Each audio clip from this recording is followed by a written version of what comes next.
أعوذ بالله من الشيطان الرجيم. بسم الله الرحمن الرحيم. أحييكم بالتحية الإسلام السلام عليكم ورحمة الله وبركاته. إلى حضرة نبينا محمد صلى الله عليه وسلم، إلى أرواح آبائنا أمهاتنا ولجدنا ولجدتنا وللمشايخنا الأستاذنا للخصوصا، إلى المؤلف أبينا الشيخ محمد نور الدين بن عبد الله مربوع البنجاري المكي رحمه حفظه الله تعالى. شيء لله لهم الفاتحة. أعوذ بالله من الشيطان الرجيم. بسم الله الرحمن الرحيم. الحمد لله رب العالمين الرحمن الرحيم مالك يوم الدين، إياك نعبد وإياك نستعين، اهدنا الصراط المستقيم صراط الذين أنعمت عليهم غير المغضوب عليهم ولا الضالين. صلى الله ربنا على نور المبين أحمد المصطفى سيدي المرسلين. صلى الله ربنا على نور المبين أحمد المصطفى سيدي المرسلين. صلى الله ربنا على نور المبين أحمد المصطفى سيدي المرسلين. الحمد لله ثم الحمد لله الذي هدانا لهذا وما كنا لنهتدي لولا أن هدانا الله. أشهد ونشهد أن لا إله إلا الله وحده لا شريك له، وأشهد ونشهد أن محمدا عبده ورسوله. اللهم صل وسلم على سيدنا محمد وعلى آله وصحبه أجمعين. سبحانك لا علم لنا إلا ما علمتنا إنك أنت العليم الحكيم. رب اشرح لي صدري ويسر لي أمري واحلل عقدة من لساني يفقه قولي. آنم الإنسان ما لم يعلم. لا حول ولا قوة إلا بالله العلي العظيم. لا حول ولا قوة إلا بالله العلي العظيم. لا حول ولا قوة إلا بالله العلي العظيم. وبعد. Alhamdulillah, segala puja dan puji yang tertentu dirafa'kan bagi Allah Subhanahu wa ta'ala, Tuhan ta'aluk sekalian alam. Dialah Tuhan yang layak disembah dengan sebenar-benar sembah, dan Dia jugalah Tuhan yang telah menciptakan kita, yang pada asalnya daripada setitik air yang tidak bererti dinamakan ia sebagai mani, lalu disimpan di dalam sebuah empangan yang kukuh dinamakan ia sebagai rahim ibu. Dalam tempoh dan waktu yang ditetapkan, maka lahirlah kita ke dunia ini diiringi dengan nikmat-nikmat daripada Allah Subhanahu wa ta'ala. Dan sebesar-besar nikmat yang kita perolehi pada pagi yang mulia ini adalah nikmat Islam dan iman. Selawat bertatahkan salam buat junjungan besar kita, Sayyidina wa Habibuna wa Syafi'una wa Dhuhrina wa Maulana Muhammadin sallallahu alaihi wasallam, yang mana syafaat dan bantuan daripada baginda Nabi lah yang kita dambakan di akhirat kelak, ke atas ahli keluarganya, para sahabatnya, serta orang-orang yang mengikuti jejak langkahnya.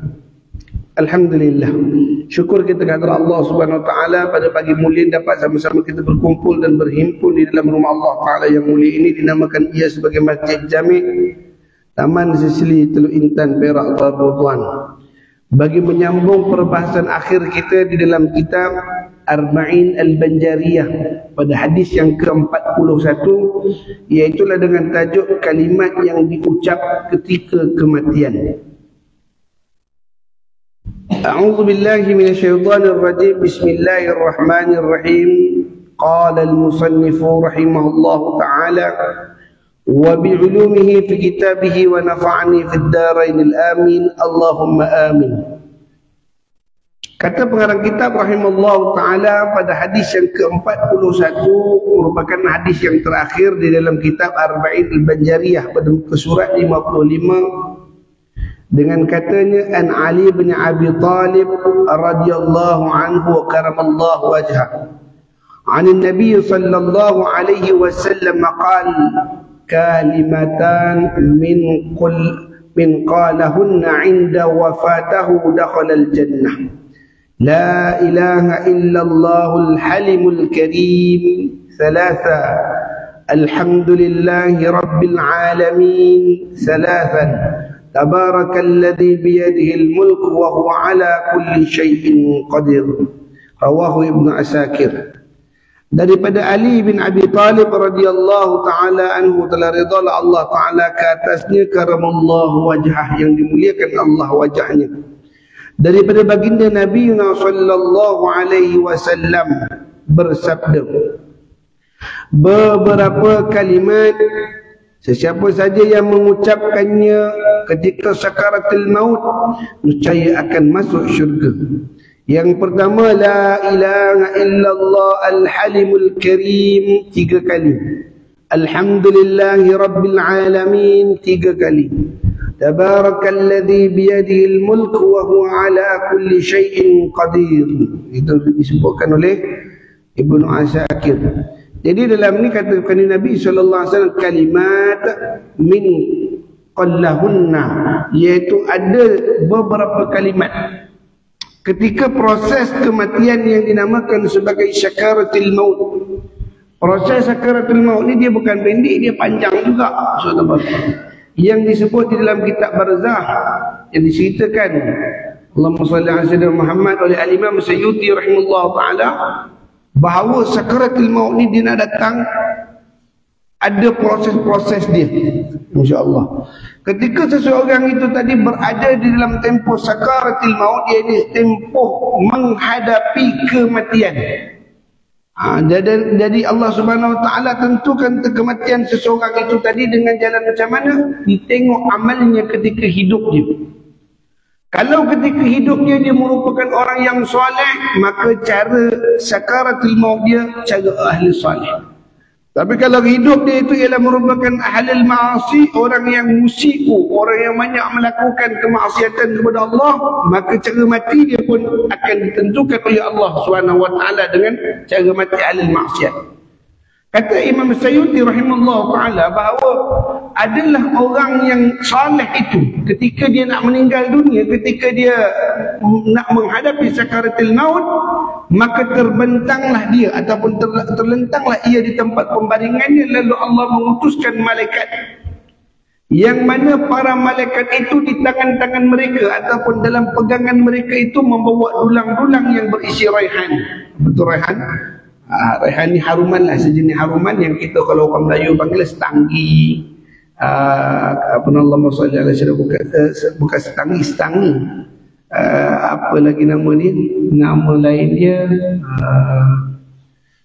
selasih, daun selasih. Masya-Allah. Tapi selasih syurga lah. Kemagi, bukan setangi. Kemagi dan juga selasih dibawa pada tangan malaikat itu. Dan pada satu kemagi mereka itu tadi terdapat 20 bau haruman yang tidak ada di dunia. Ini kata Imam Sayyuti rahimahullah ta'ala. Maka mengelilingilah akan orang yang sedang menghadapi sakaratul maut tadi oleh malaikat tadi. Malaikat tadi duduk keliling. Maka datang satu malaikat yang membantu malakul maut. Apa malaikat ni buat? Malaikat ni akan tarik nyawa si fulan daripada hujung jari kakinya. Ditarik, dibawa ke lututnya, daripada lututnya dibawa ke pinggangnya. Di mana perpindahan setiap satu juzuk daripada sendi badan kita itu dibawa tarik. Daripada ibu jari tarik ke pergelangan tarik ke lutut. Itu semua akan hilang dari rasa. Dibawa tarik sampai ke pinggang, dia akhirnya dikumpulkan di suatu tempat yang namanya gharghir ni di halqum. Malaikat tarik letak ke halqum. Dekat halqum ni nantilah baru tugas malakul maut datang ambil. Subhanallah. Ini disebut dalam kitab Imam Sayyuti. Jadi tempoh daripada nak tarik ke kaki sampai ke halqum tadi, itu namanya tempoh sakaratul maut. Maka bila ditarik sampai itu tu sebab dalam hadis Nabi sallallahu alaihi wasallam Kata Nabi SAW, sesungguhnya Allah Ta'ala yuqbalu taubatan, Allah Ta'ala terima taubat seorang hamba itu abdi sehingga mana? Hatta yugharghar, sampai nyawanya digharghar. Bila nyawanya dah sampai ke gharghar, iaitu ketika ada itu pengakhir dia dalam kita yang masih dia dah tak boleh keluar suara. Waktu tu dia nak bertaubat pada Allah, la yuqbalullah taubatan, Allah tak terima taubat. Kerana taubat ni lah taubatnya Fir'aun. Ketika dia lemah dalam laut, bukan Fir'aun tak pernah lapah kalimat taubat, akhir hidup dia lapah kalimat taubat. Tapi la yuqbalullah, Allah tak terima taubat dia tu tadi. Kenapa? Kerana dah sampai gharghar, dah hujung dah. Bila dia lemah dalam laut, dia masuk dalam laut, ketika itu apa berlaku? Dia tercungap-cungap. Fir'aun ni tak reti benang. Dia bukan bangsa air, dia bangsa badang pasir. Bila tenggelam dalam laut, dia tak boleh berenang, naiklah akan nyawanya sampai gharghar. Apa kata dia? Ya Musa, ya Musa, Allahumma salli ala Muhammad, tolong aku Musa, tolong aku Musa, kata dia Allah Ta'ala. Maka ketika itu Nabi Musa sikit pun tak menoleh kepada Fir'aun, sikit pun tak menoleh kepada Fir'aun, lantakkan Fir'aun itu tenggelam. Allah Ta'ala. Maka ketika itu Allah Ta'ala berfirman kepada Musa, kalimullah, Allah cakap langsung dengan Musa, ya Musa. Saat Fir'aun memanggil engkau dengan mengatakan, tolong aku wahai Musa, tolong aku wahai Musa. Berapa banyak dia mengatakan tolong aku Musa? 60 marrah, 60 kali dia minta tolong pada Musa. Waktu nak cungak lemah tu minta tolong 60 kali. Tolong Musa, tolong Musa. Maka ketika itu kata Allah Subhanahu Wa Taala, seandainya Fir'aun mengatakan tolong aghizna ya Allah, kata dia. Dia kata aghizna ya Musa, tolong aku wahai Musa. Musa buat tak tahu. Hai Musa, ketahuilah sekiranya Fir'aun itu sempat mengatakan aghizna ya Allah walau sekali, akan kukeringkan air laut tadi untuk selamatkan Musa. Aku selamatkan Fir'aun tadi insya-Allah. Tapi tak ada, Fir'aun tak kata gitu. Dia kata aghizna ya Musa, aghizna ya Musa. Dia nak tarik perhatian Musa di saat akhir nyawanya. Dia kata apa? Ya Musa, amanna bi rabbika. Musa, aku beriman dengan Tuhan kau. Tapi dia tak sebut yang dia bertaubat pada Allah Ta'ala. Mati dia ketika itu. Jadi itu sebab sakaratul maut ni bukanlah ketika nyawa kita direntak yang itu bukan sakaratul maut. Sakaratul maut ni hanya dirasa oleh orang yang nak mati. Kita dengar macam biasa saja, tapi orang tu tahu kakinya mula kebas, dia dah hilang dah rasa deria kaki, hilang deria rasa lutut sampai ke pinggang. Itu sebab orang yang nak mati ni mana ada dia gerak tangan, paling-paling kepala je. Oh, nak pergi dah. Allah bagi kesempatan kepala tu masih beroperasi.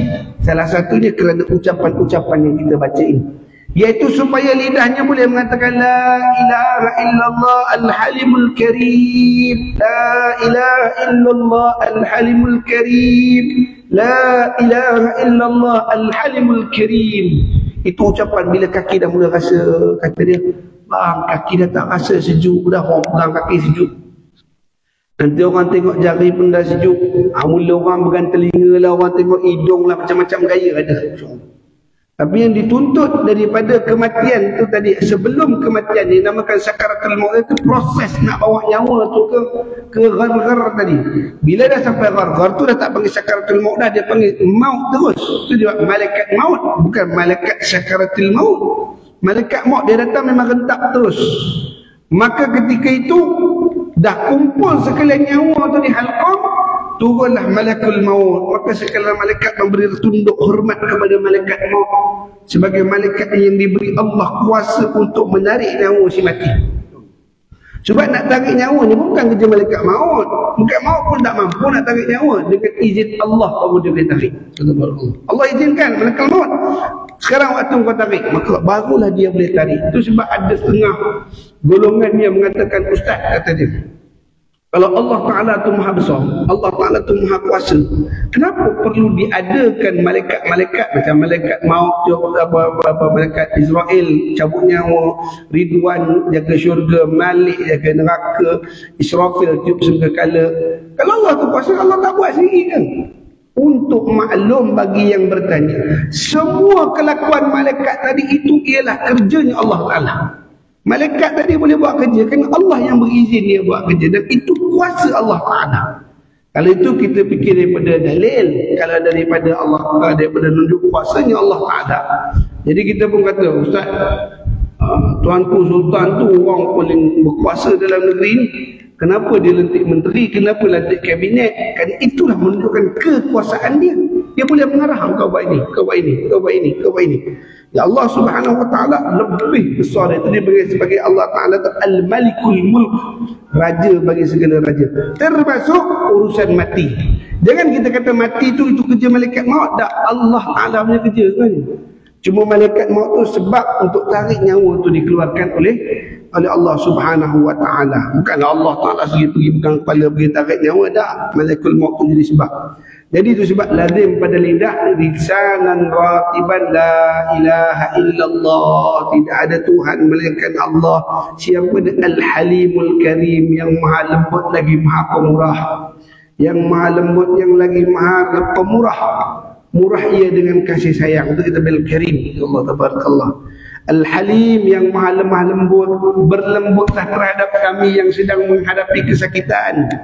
Tu Nabi SAW ambil kain ketika nak menghadapi sakaratul maut. Nabi celup kain, Nabi perah, Nabi letak atas kepala. Ya Allah, aku lindung pada Engkau. Ya Allah, kata dia, aku minta diringankan sakaratul maut. Mana tempoh sakaratul maut tu? Bukan yang sedang bukan. Makna sakaratul maut ni hanya dirasai oleh orang yang sedang menghadapi kematian.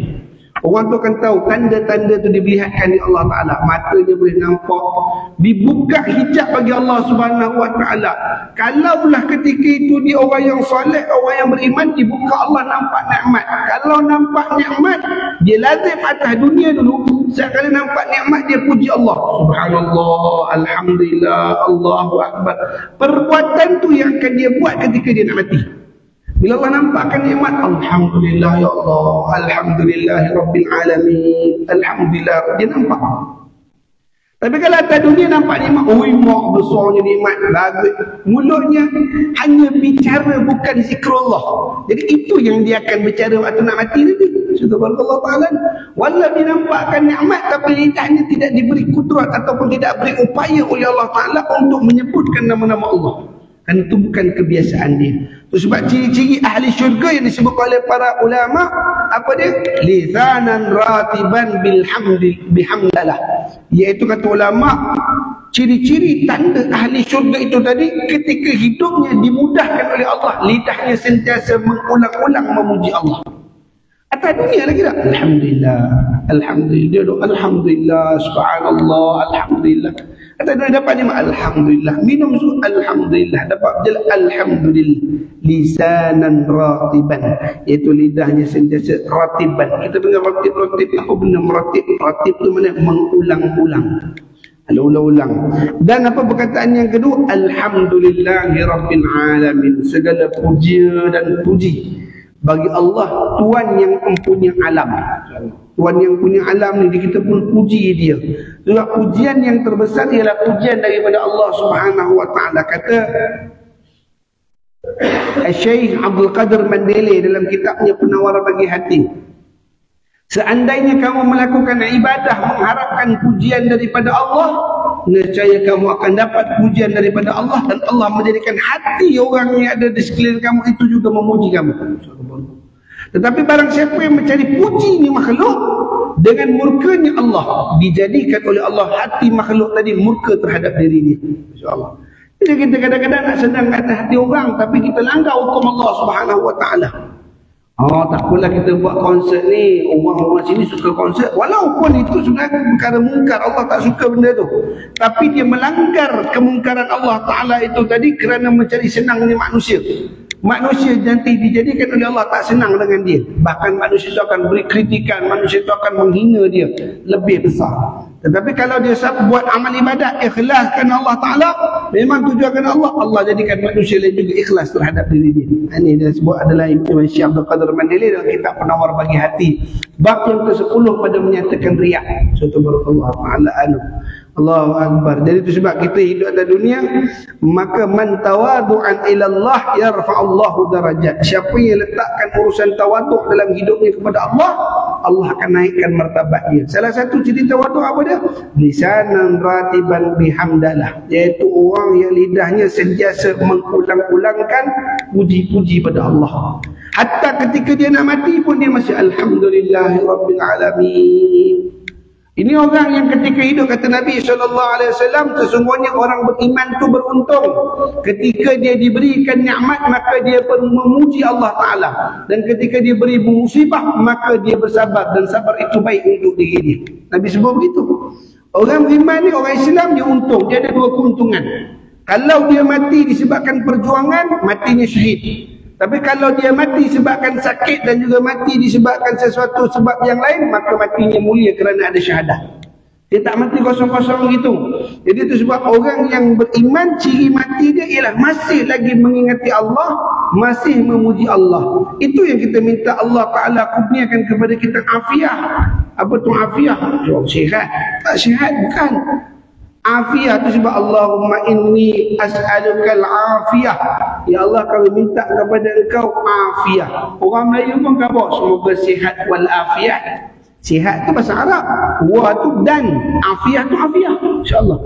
Di mana sihat dan afiah? Jadi sihat dan sihatlah. Afiah itu apa? Afiah ni itu ada diberikan oleh Allah Ta'ala, rasa berada dalam ketenangan dalam setiap situasi. Diberi sihat masih puji Allah, diberi sakit masih tidak mengeluh pada Allah. Itu afiah. Jadi kita masa sihat dia seronok puji Allah Ta'ala. Masa sakit kita komen Allah Ta'ala, kenapalah aku yang kena sakit ni, bukan orang lain? Kenapalah aku yang ditimpa musibah? Kenapalah waktu-waktu macam ni nak sakit? Dia datang. Itu makna hilang afiah dalam lisan bicara dia. Itu sebab kita harap kepada Allah Ta'ala, Allahumma inna nas'alukal afiyah. Ya Allah, kami minta kepada kau kurniakan pada afiah. Afiah ni ketika dia hidup dia rasa bersyukur, ketika mati dia masih puji Allah. Mati-mati itu dia puji Allah. Bukan masa mati tu ngeluh, ya Allah, kita banyak lagi tak terurus ni, isteri dia cantik nak tinggalkan, anak-anak kecil-kecil lagi. Nah, al-afiyah ni memang orang yang sentiasa bersiap siaga. Sampai dah waktunya saya nak bertolak, dah sampai dah dunia time untuk departure, nak melakukan penerbangan ataupun melakukan pergerakan perpindahan daripada suatu alam ke alam lain. Jadi apa yang diucap oleh mulut dia, dah sampai waktu dia seronok. Macam kita lah, nak naik kereta api ke nak naik kapal terbang, masya-Allah, sampai masa naik kapal terbang, alhamdulillah, alhamdulillah, sampai melandak kapal terbang, alhamdulillah. Begitu penghidupan kita dalam satu perjalanan, dah sampai destinasi checkpoint ataupun transit iaitu barzakh, kita alhamdulillah, lepas satu perjalanan. Jadi itu sebab lisannya akan sentiasa alhamdulillahi rabbil alamin 3 kali. Dan apa kata Nabi SAW, perkataan yang ketiga diungkapkan, yang diucapkan, iaitulah tabarakalladzi biyadihil mulk wa huwa ala kulli syai'in qadir. Ini adalah ayat pertama daripada surah Al-Mulk. Dalam surah Al-Mulk, tabarakalladzi biyadihil mulk wa huwa ala kulli syai'in qadir. Ia juga termasuk tasbih. Ini tasbih yang boleh kita ucapkan. Kata nak puji Allah Ta'ala, nak puji tabarakallah, tabarakalladzi biyadihil mulku wa huwa ala kulli syai'in qadir. Itu sebab perkataan tabarakalladzi, maha suci Allah, alladzi yang mana biyadihi dengan kuasanya al-mulk, tiap-tiap kerajaan, wa huwa ala kulli syai'in qadir, dan dialah yang mengetahui atas tiap-tiap sesuatu. Ya Allah Ta'ala, apa yang jadi pada kami tak tahu. Ni mati ni, nak mati tak tahu lepas ni apa jadi. Tapi wa huwa ala kulli syai'in qadir, dialah Allah yang maha tahu apa yang jadi pada kami lepas ni. Sayyidina Uthman al-Affan radhiyallahu ta'ala anhu az-Zunnu'ain.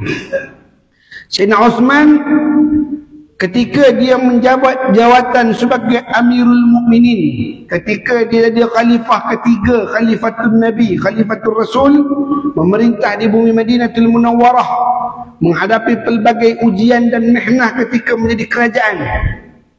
Apa yang dibuat oleh Amirul Mukminin cara penghisapan diri dia? Beliau setiap petang lepas sembahyang asar akan pergi ke perkuburan Baqi'. Sampai di tanah Baqi' dia akan menangis sepuasnya hingga basah janggut dia. Janggut Sayyidina Osman bukan je janggut kita ni, bukan janggut sikit ni, janggut baik. Bayang basah janggut tu, mana sungguh-sungguh dia menangis, sungguh-sungguh dia muhasabah diri. Maka orang melihat kelakuan Sayyidina Osman seperti itu, mereka tanya kepada Sayyidina Osman Al-Affan, ya Amirul Mukminin, limadha anta tabqi? Ya Amirul Mukminin, kenapa kau menangis? Kata Sayyidina Amirul Mukminin Osman Al-Affan radhiyallahu anhu, kata dia, sesungguhnya kita berada di sebuah padang penentuan. Itu padang kubur itu adalah padang penentuan. Siapa yang lepas di sini, siapa yang baik urusan di sini, baiklah perjalanannya sampai ke syurga Allah. Tapi siapa sini saja dia dah sangkut, maka ketika bertemu Allah sangkut belaka saja. Subhanallah ta'ala. Jadi kata Amirul Mukminin, inilah dunia, iaitu tempat kita sedang memperelokkan urusan kita untuk sampai ke tempat ini. Bagaimana kita akan menghadapi jalan untuk sampai ke tanah perkuburan? Harun Ar-Rashid ditegur oleh Abu Nawas tentang yang Majnun, kata dia, hey Majnun, kata Abu Nawas kepada Harun Ar-Rashid. Harun Ar-Rashid dia raja. Maka ketika itu kata Harun Ar-Rashid kepada Abu Nawas yang ketika itu berada di tanah perkuburan, ya Majnun, kata dia, orang gila. Maka kata Harun Ar-Rashid, ya Abu Nawas, siapa yang kau katakan gila itu? InsyaAllah, engkaulah wahai Amirul Mukminin, kata Harun Ar-Rashid, Al-Majnun, orang gila, insyaAllah. Kata Harun Ar-Rashid, barangkali engkau tersilap menyatakan aku dan engkau, insyaAllah. Engkaulah yang gila, kata Harun Ar-Rashid, insyaAllah. Kata Abu Nawas, tidak, akulah orang yang waras sedangkan engkaulah orang yang gila. Sebab apa engkau kata begitu, kata Harun Ar-Rashid? Salah satu daripada jawapan Abu Nawas, sesungguhnya engkau juga tahu bahawa kita akan mati dan perjalanan akhirat, perjalanan seterusnya menuju ke akhirat ialah dimulakan dengan tanah-tanah kubur ini. Lalu aku mempersiapkan semua yang aku mampu untuk menghadapi ini dan aku duduk di sini sebagai muhasabah diri. Sedangkan kau tahu istanamu itu akan dimiliki oleh generasi yang lain, tetapi kau sibuk membangunkan istanamu yang akan kau tinggalkan. Siapakah gila di antara kita? Maka tertunduk Harun Ar-Rashid. Jadi mana persiapan mati ni, dia bukan ketika syakaratul maut nak datang waktu tu tak apalah. Subhanallah, la ilaha illallah al-halimul karim, la alhamdulillah rabbil alamin, tabarakalladzi biyadil mulku wa huwa ala kulli syai'in qadir, saya simpan ketika nak mati nanti baru baca. Tak. Benda ni dia kena lazimkan ketika atas dunia lagi, dia dah jadi lisan atau dah jadi bicara lidahnya, dah jadi masak pada bibir-bibirnya. Maka ketika mati tidak menjadi saat kepayahan bagi dia untuk menyebutkan kalimat ini, kerana kalimat ini lazim disebut ketika hidup dia. Jadi dia kata tabarakalladzi biyadihil mulku wa huwa ala kulli syai'in qadir. Segala puji bagi Allah, Maha suci Allah, dengan tiap-tiap kekuasaannya dia tahu apa urusan aku. Kita tak tahu. Itu sebab Al-Imam Abdullah Ali Al-Haddad rahimahullah ta'ala sebut dalam syair ni, apa kata dia? Qad kanfani ilmu rabbi min su'ali wa tiyari, ya ilahi wa maliki anta ta'lam kaifa hali. Qad kafani, cukuplah bagi aku ilmu Rabbi, pengetahuan Tuhanku terhadap aku, min su'ali, tentang permintaanku, tentang kehidupanku, wa ikhtiyari, apa yang aku usaha, ya ilahi, wahai Tuhanku, ya maliki, wahai rajaku, anta ta'lam kaifa hali, engkau tahu bagaimana keadaanku. Sedangkan diri kita sendiri tak tahu apa yang kita perlukan, Allah lebih tahu. Maka sebab ketika mati kita tak tahu bagaimana hal keadaan kita, perbanyakkan kita puji Allah. Tabarakalladzi biyadihil mulku wa huwa ala kulli syai'in qadir. Dalam hadis ni perkataan tabarakalladzi biyadihil mulku wa huwa ala kulli syai'in qadir itu disebut sekali. Sedangkan 3 kali itu alhamdulillahirabbil alamin dengan la ilaha illallah al-halimul karim, itu disebut sebanyak 3 kali. Jadi inilah salah satu persiapan sebelum berhadapan dengan malakul maut. Jadi semoga Allah Ta'ala jadikan kita dalam kalangan orang-orang yang dijadikan oleh Allah Ta'ala lidahnya sentiasa melazimi mengingati Allah, dijadikan lidahnya sentiasa mengingati Allah, dan dijadikan lidahnya itu nanti di depan perbicaraan mahsyar Allah Ta'ala sebagai lidah yang jujur, kerana di depan Allah Subhanahu Wa Ta'ala kata guru kami iaitu Abu Ya Syekh Ahmad Fahmi Zamzam Abu Ali Al-Banjar Al-Nadwi Al-Maliki rahimahullah Ta'ala, lidah ini dia mengikut lazim matah dunia. Kalau lazimnya menipu, depan Allah Ta'ala juga dia akan menipu. Terus Allah Ta'ala kata al-yawma nakhtimu ala afwaihim wa tukallimuna aydihim wa tashhadu arjuluhum bima kanu yaksibun. Pada hari itu kami tutup kedua bibir mereka agar lidahnya tidak boleh berbicara, dan yang berbicara itu adalah tangan-tangan mereka dan kaki-kakinya menjadi saksi. Dan mudah-mudahan Allah jadikan lidah kita lisan yang ratiban bizikrillah, lidah yang sentiasa mengulang-ulangi mengingati Allah Subhanahu wa Ta'ala. Baik. Jadi itu dia hadis yang ke-41 sebagai penamat kitab kita pada hari ini insya-Allah. Dan pada muka surat 57 pengarang kitab menukilkan perkataan wallahu a'lamu wa al-mu'tam, dan Allah lah yang lebih mengetahui akan segala ilmunya, akan penamatnya. Wa sallallahu ala sayyidina Muhammad wa ala alihi wa sahbihi wa sallam walhamdulillahi rabbil alamin. Dan telah selawatlah Allah Ta'ala ke atas penghulu kita Nabi Muhammad dan ke atas sahabat keluarganya dan para sahabatnya dengan ucapan sejahtera. Walhamdulillahi rabbil alamin. Kenapa pengarang kitab meletakkan selawat pada pengakhirannya? Iaitulah kerana diterima amal seseorang itu diiring dengan selawatnya, insya-Allah. Dan pujian kita pada Allah, alhamdulillahi rabbil alamin, dan kita puji Allah di atas nikmat memperhabiskan bicara kita pada penutup tahun 2023 ini. Alhamdulillah. Ada setahun macam tu. Dua tahun. 2 tahun punya macam tu baru ingat kan, rasa macam baru baca je insya-Allah. 2 tahun juga habis 40 hadis insya-Allah tabarakallah. Jadi sebelum saya tangguh pengajian kita pada pagi mulia ni, saya buka ruang soalan kalau ada yang ingin bertanya. Boleh tafadhal ma'ajurah. Baik, kalau tak ada soalan insya-Allah sebagai adab muqaddam kitab, mari kita semua hadiahkan bacaan Fatihah sekali buat penyusun kitab Arba'in Al-Banjariyah, iaitu guru mulia kita Syekhuna Abina Syekh Muhammad Nuruddin bin Marbu Abdullah Al-Banjari Al-Makki rahimahullah ta'ala. Mudah-mudahan ada berkat daripada bacaan hadis kita pada pagi ini, dapatlah kita beramal dengannya dan menjadi tali wasilah kita kepada guru-guru kita agar dapat mendapat syafaat Nabi kita Muhammad sallallahu alaihi wasallam. Dalam hadis dia kata, barang siapa yang menghafal 40 hadisku, maka diberi Allah Ta'ala padanya memberi syafaat pada ahli keluarganya. Mudah-mudahan adalah kita tergolong dalam kalangan orang yang disebutkan oleh Nabi sallallahu alaihi wasallam tersebut. Ila hadrah Muhammad sallallahu alaihi wasallam, khususan ila al-muallif Syekhuna Syekh Muhammad Nuruddin bin Marbu Abdullah Al-Banjari Al-Makki, syai'ulillah lahum al-Fatihah. A'udzu billahi minasyaitonir rajim. Bismillahirrahmanirrahim. Alhamdulillahi rabbil alamin. Arrahmanir rahim. Maliki yaumiddin. Iyyaka na'budu wa iyyaka nasta'in. Ihdinas siratal mustaqim. Siratal ladzina an'amta 'alaihim ghairil maghdubi 'alaihim waladdallin. Jadi insya-Allah sekadar tu dulu pada pagi mulia ni, saya silap untuk bicara saya. Apa yang saya sampaikan kira tidak bertepatan murad kitab, salah dengan pandangan para ulama. Pada Allah Jalla Jalaluhu Azam saya minta ampun kepada barisan ayah dan ibunda adinda kakanda sekalian. Saya menyusun sebelum jadi mohon maaf dan mohon ditegur diri ini dengan teguran bisawab.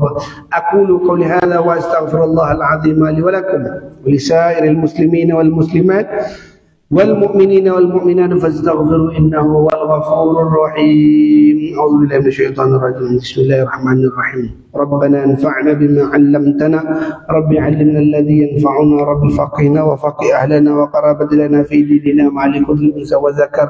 اللهم افتح علينا فتوح العارفين، اهدنا الصراط المستقيم صراط الذين أنعمت عليهم من النبيين والصديقين والشهداء والصالحين حسن أولئك رفيقا يا أرحم الراحمين.